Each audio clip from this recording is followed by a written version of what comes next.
नमस्कार मित्रांनो, सर्वांचं सहर्ष स्वागत आहे आरवी भैयाच्या चॅनलवरती। आरवी माय प्रिन्सेस या चॅनलवरती सर्वांचं स्वागत आहे। तर बघा, आता आम्ही सांगलीत आहे। तर पप्पा ड्राईव्ह करत आहेत, मम्मी पाठीमागं बसलेले आहेत आणि मी पण पप्पाच्या बाजूला बसलेलो आहे। आता आम्ही कुपवाड MIDC मध्ये आहे।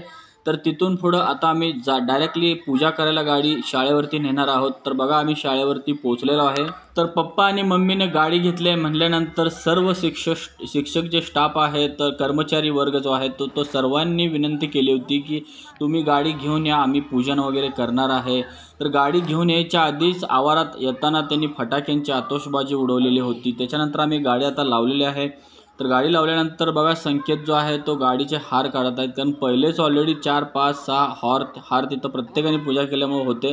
तर ते सगळे हार काढलेले आहेत आणि ते जे पहिले हार होते त्याच हारावरून ह्यांनी हार, म्हणजे जो नवीन हार आणला होता स्टाफकडून, तर त्यांनी हार वगैरे लावलेले आहेत। आता दिघे सर जे आहेत ते सुरुवात करत आहेत पूजा करायला। जे काय आपली पूजाची परंपरा असते, म्हणजे गाडी वगैरे, पाणी वगैरे गाडीला थोडंसं मारणं, त्याच्यानंतर हळदी कुंकू लावणे, त्याच्यानंतर अगरबत्ती लावणे, त्याच्यानंतर प्रत्येकाला नाम वगैरे लावला जातो। तर ह्या परंपरा ज्या आहेत त्या ह्या जपल्या पाहिजेत प्रत्येकानं, कारण पूजा जी आहे ती गाडीची प्रत्येक ठिकाणी केली जाते। तर आपल्या भारतीय संस्कृतीत हे सर्वात मोठं आश्चर्य आहे की बाहेर इतकं पूजा वगैरे अशा गोष्टी होत नाहीत, पण आपल्याकडे बघा ना किती आनंद उत्सव साजरा केला जातो। तर आता बघा, सर जे आहेत ते पूजा वगैरे जे आहेत ते करून घेत आहेत, कारण भरपूर जण पूजा करणार आहेत। कारण सरांची झाल्यानंतर परत दुसरे सर आहेत, भरपूर सर आहेत, कर्मचारी वर्ग आहे, प्रत्येकजण पूजन करणार आहे। तर आता जे आहेत ते आलेले आहेत आमचे मास्तर मामा। तर त्यांना टोपी बघा सरांनी दिलेली आहे, त्यांच्याकडे टोपी नव्हती, तर त्यांची पूजा आता चालू आहे। त्यांची पूजा झाल्यानंतर बाकीचे जे सर आहेत पाठीमागं, तर त्यांनी पण पूजन करून घेणार आहेत। तर आता आम्ही सगळेजण वाट बघत बसलेलो आहे की त्यांची पूजा जशी होईल तशी प्रत्येकाने फटाफट करायचं, कारण टाईम जे आहे ते खूप कमी आहे आमच्याकडे, कारण इथून परत आम्हाला जायचं आहे। कारण की टाईम आत्ता झालेला आहे साधारण 5:30 पावणे 6 वाजत आहेत, म्हणजे अंधारच पडून जातो। तर आता आलेले आहेत दुसरे सर, त्यांची पूजा चालू झालेली आहे। ह्या सरांची पूजा आता झाल्यानंतर बघूया आता कोणते सर येत आहेत। तर दुसरे सर आलेले आहेत परत, तर त्यांनी पण पूजा करून घेत आहेत। ह्यांची पूजा आता बघूया किती वेळ लागते। तर ह्यांची पूजा झाल्यानंतर परत प्रत्येकाची पूजा होणं महत्त्वाचं आहे, कारण प्रत्येकालाच पूजा करायची असते। तर भरपूर जण जमलेले आहेत। तर बघा किती आनंद उत्सव आम्ही साजरा करत आहोत, म्हणजे प्रत्येकाच्या आनंदात प्रत्येकाने गेलं पाहिजे, सुखदुःखामध्ये ज्यांचं काय दुःख असेल तिथंही आपण सांत्वन करण्यासाठी असलं पाहिजे आणि सुखात पण आपण असलं पाहिजे, अशी ही आपली भारतीय संस्कृती आहे। ह्याचवरून विचार केल्यानंतर दिसतं आपल्याला। तर बघा, प्रत्येकजण आता पूजा करत। तर आता आलेले आहेत आमचे आबूदाजी, तर आबूदाजी पण पूजा करून घेत आहेत। म्हणजे आता ह्यांची पूजा झाल्यानंतर मला वाटतं की सर्वजण होतात कंप्लीट।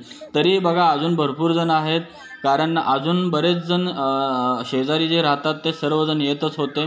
तर जसे जसे येत आहेत तशी तशी आम्ही पूजा करायला त्यांना देत आहोत। तर बघा, आता ह्यांची पूजा झालेली आहे, त्याच्यानंतर अजून आलेले आहेत। तर ह्यांची पूजा झाल्यानंतर मला वाटतं की अजून एक 2 ते 3 जण राहिलेले आहेत मला वाटतं। आपण बघूया आता की किती जण येत आहेत। आय थिंक 5 जण होणार होते, पण त्याच्यानंतर जास्त झालेले आहेत।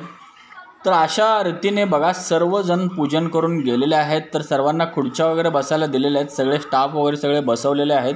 त्याच्यानंतर मी म्हणलं की आता आपण पूजन करून घेऊया, सर्वजण झालेले आहेत, फक्त महिला वर्ग फक्त बाकी आहेत। तर बघा, फोटोज वगैरे पण काढणं चालू आहे सोबतच, त्याच्यामुळे मला पोस्ट द्यावी लागते। तर बघा, आता माझी पूजा झाल्यानंतर ह्या ज्या आहेत ते महिला वर्ग आहेत त्यांनी सुरुवात केलेली आहे। तर ह्या ज्या आहेत त्या आमच्या लता काकी आहेत। तर लता काकी पण पूजन वगैरे करून घेत आहेत, हळदी कुंकू वगैरे जे काय पारंपरिक पद्धतीने केलं जातं त्या पद्धतीने केलं जातं आहे। म्हणजे की आम्ही जे आहेत ते नाम वगैरे जे आहेत ते ओढून घेतलेले आहेत, सर्वांना, मुलांना सर्वांना आम्ही ओढलेले आहेत। तर आता महिला वर्ग जे आहेत ते हळदी कुंकू वगैरे त्यांच्या पद्धतीनं ते सगळे कंप्लीट करत आहेत। तर महिलांचं जे आहे ते 5 महिला आहेत, तर 5 महिला आता कंप्लीट होतील। मला वाटतं की आता महिलांचं कंप्लीट झाल्यानंतर त्याच्यानंतर जे आहे ते नारळ वगैरे फोडून आम्ही फायनली लिंबू वगैरे ठेवून आम्ही गाडी त्याच्यावरून पप्पा नेतील। तर आता तो जो कार्यक्रम आहे तो आम्ही करणार आहोत। तर बघा, मास्तर मामांनी नारळ वगैरे फोडलेला आहे। तर नारळ आता फोडल्यानंतर आमचं एकच काम राहिलेलं आहे, त्याच्यानंतर लिंबू वगैरे आम्ही ठेवणार आहोत। 4 चाकाच्या बाजूला 4 लिंबू आणि त्याच्यानंतर गाडी थोडीशी पुढं घेणार आहोत। तर बघा, सरांनी जो काही नारळाचा जो प्रसाद वगैरे आहे तो सर्वांना देण्यासाठी घेतलेला आहे. गाडीच्या पुढं पण केलेला आहे. मास्तर मामांचे फोटो काढलेले आहेत आम्ही. तर बघा आजूबाजूला जे आहे ते गाडी आता बघायला सुरुवात झालेली आहे सर्वांची, म्हणजे की गाडी बघणं सगळ्यांना एक्सायटेड असते. तर त्याच्यानंतर सर्व झाल्यानंतर पूजनचा कार्यक्रम, तर सर्वांनी सत्कार समारंभ पण ठेवलेला. तर अशा तऱ्हेने बघा दिघे सर आणि लता काकी जे आहेत ते सत्कार पूर्ण करत आहेत. सत्कार जो आहे तो संपन्न होत आहे. बघा लता काकीने हार घातलेला आहे, दिघे सरांनी पण पप्पाला घातलेला आहे. पप्पा नको नको म्हणत होते, तर सर्व प्रोसेस सरांनी आणि सर्वांनी कंप्लीट केलेली आहे. तर अशा तऱ्हेने बघा पप्पा आणि मम्मीला खुर्चीवर बसवलेलं आहे आणि त्यांचा पूर्णपणे सत्कार समारंभ केलेला आहे सरांनी. तर सर्वजण आनंदामध्ये होते. सध्याचं मुलं जे होती ती बघा पाठीमागं मुलं सर्वजण बसलेले आहेत.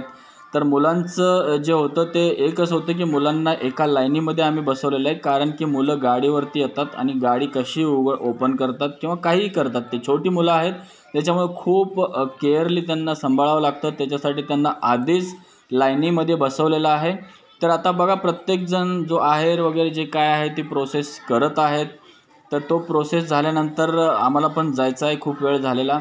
तरी बघा प्रत्येकजण येऊन आपापल्या पद्धतीनं जो समारंभ आहे हळदी कुंकाचा मम्मीसाठी करत आहेत, पप्पासाठी जे आहे ते आयर वगैरे असेल, जी काय आपली पारंपरिक गोष्टी असतात ते प्रत्येकजण करत आहेत. म्हणजे जे शेजारी आहेत तेही करत आहेत आणि जो स्टाफ आहे तोही करत आहे.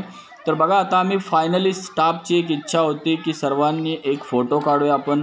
तर सर्व मुलं आहेत पाठीमागं उभारलेली, मुलं उभा केलेली आहेत कारण फोटो येण्यासाठी, आणि त्याच्यानंतर आम्ही फोटो काढलेले आहेत.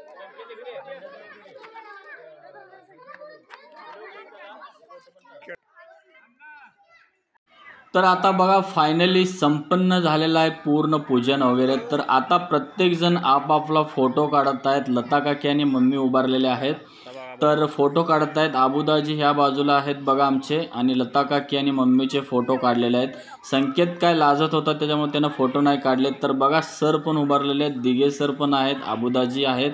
तर सर्वांचे आम्ही फोटो काढलेले आहेत. आत्ता मात्र आम्ही जे मुलं जे आहेत ते शेवटी सोडलेले आहेत, कारण मुलांना गाडी बघायची इच्छा होती, पेढे खायची होती. पेढे आम्ही भरपूर आणलेले. वातावरण बघा बाहेर कसं झालेलं आहे ह्या वेळेला, कारण आता अंधार पडणारच आहे. 10 ते 15 मिनटामध्ये मला वाटतं की पूर्ण अंधार होऊन जाईल, कारण तुम्हाला लक्षात असेल की आत्ता जे वातावरण झालं आहे त्याच्यावरून. तरी बऱ्याच जणांना फोटो काढायचे होते, त्याच्यामुळे आम्ही भरपूर सारे जे काय आहेत ते कॉमन फोटोज काढलेले आहेत. तर सिंगल गाडीसोबत पण काढलेले आहेत, काही मुलांचे फोटो काढलेले आहेत, शिक्षकांचे फोटो काढलेले आहेत. तर बघा आता आम्हाला खूप वेळ झालेला आहे, तर आता आम्ही चाललेलो आहे घरी, कारण आम्हाला परत उद्या सकाळी देवासाठी जायचं आहे, म्हणजे तुळजापूरला आम्ही जाणार आहोत. तोही व्हिडिओ मी टाकणार आहे. तर नक्की व्हिडिओ बघा, आणि व्हिडिओ जे कोणी बघतंय ना तर त्यांना कसं व्हिडिओ वाटतात किंवा काय चेंजेस असतील सांगू शकता, कमेंट करू शकता. सबस्क्राईब पहिलं करून घ्या.